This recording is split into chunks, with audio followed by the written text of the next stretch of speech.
Chers amis, bonsoir. Je viens de regarder les infos au sujet de ce qui se passe au Mali, en Afrique. Alors pour information, c'est moi qui suis responsable en grande partie du fait que nous soyons partis faire la guerre au Mali et en Centrafrique. Alors pour comprendre pour quelles raisons François Hollande m'a suivi sur le sujet, je vais mettre les liens sous la vidéo. Le problème réside dans le fait que les Touaregs, qui sont au nord du Mali, sont un peuple de nomades à la base, et que à l'époque, il y a, je sais pas, peut-être un siècle, ou plus anciennement encore, probablement, ces gens-là vivaient du commerce, en fait. Hein. C'est-à-dire que les caravanes de chameaux déplaçaient des marchandises d'un état à un autre. Et c'était leur rôle, en fait. Le problème, c'est que ces gens-là, maintenant, n'ont plus, en fait, comment dire, se sont rejetés, en fait, complètement. Bon, et c'est vrai que les pays africains, je ne dirais pas s'occidentalisent, mais comment dire, vivent de façon plus moderne maintenant, quoi. C'est plus du tout la même chose. Il y a le droit à l'éducation, la démocratie. Il y a de plus en plus d'Africains qui revendiquent le droit de vivre dans des pays en paix aussi.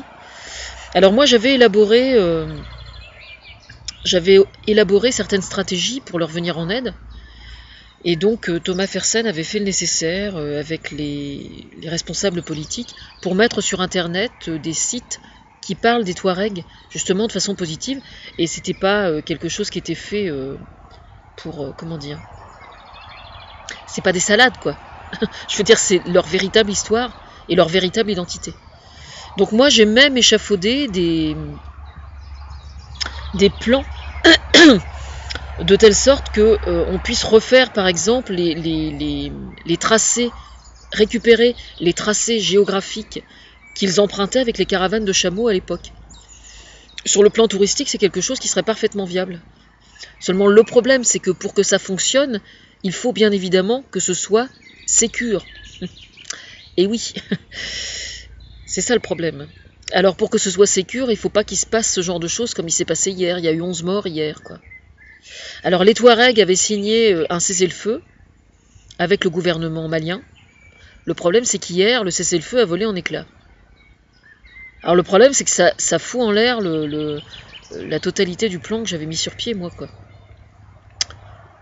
Parce qu'évidemment, du coup, ça retarde complètement le processus d'installation d'activités qui n'ont pas lieu et qui peuvent avoir lieu, qui peuvent se produire. Je veux dire, il n'y a rien de pire que, par définition, quand on apprend qu'il y a des massacres qui sont proférés ou qu'un État est en guerre, les gens n'ont pas envie d'y aller. Hein. C'est la moindre des choses. C'est vrai que le désert, ça fait énormément fantasmer, ça fait énormément rêver les gens. Parce que justement, c'est une condition de vie particulière. Il fait froid la nuit, il fait très chaud le jour. Et il y a des gens qui vont en vacances dans le désert avec certains tour opérateurs. Donc les Touaregs pourraient parfaitement, étant donné qu'ils connaissent très bien leur désert, pourraient parfaitement s'insérer dans ce genre de démarche-là. Mais évidemment, dans ce cas-là, il ne faut pas qu'il se passe ce genre de choses, quoi. C'est pas possible. C'est même pas une question de chantage que je fais là. Hein. C'est juste une question de bon sens, quoi. Moi, la première, bon, le problème, c'est que je supporte pas la chaleur. Mais autrement, sans parler de la chaleur, je trouverais vachement intéressant d'aller dans le désert.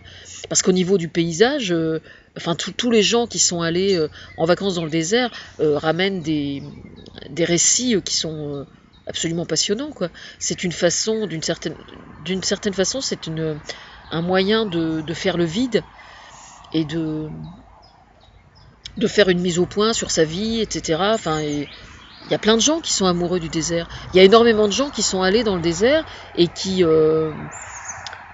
comment dire, et qui considèrent ça comme une expérience mystique, quoi. Comme je pense moi que les déserts, de toute façon, sont comme toutes les, comment dire, tous les reliefs et tous les biotopes extrêmes, en fait. Tous les biotopes qui sont extrêmes recèlent des trésors de ressources qu'on ne soupçonne pas. Les ressources ne sont pas nécessairement de l'ordre de la faune ou de la flore. Hein. Ça peut être justement le fait de se sentir, pas nécessairement en danger, mais de sentir qu'on est dans un environnement qui est en théorie hostile, peut provoquer un certain nombre de prises de conscience, par exemple, pour quelqu'un qui va pas bien, par exemple. Alors j'ai notamment, tiens, c'est l'occasion que j'en parle, j'ai notamment chopé un article hier sur Internet au sujet d'un désert, mais alors je ne me souviens plus où c'était. Je me demande si c'est pas dans le Sahel, où il y a eu des expériences de fait. Non, c'est sur le forum aujardin.fr ce matin. J'ai lu un article, je vais mettre le lien sous la vidéo, d'expériences qui ont été menées pour replanter les déserts. Et ça fonctionne.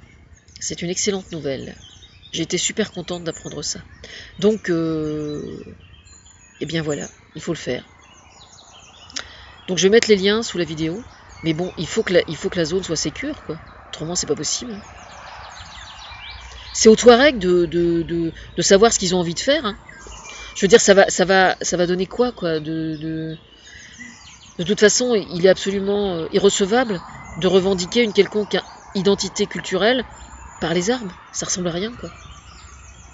C'est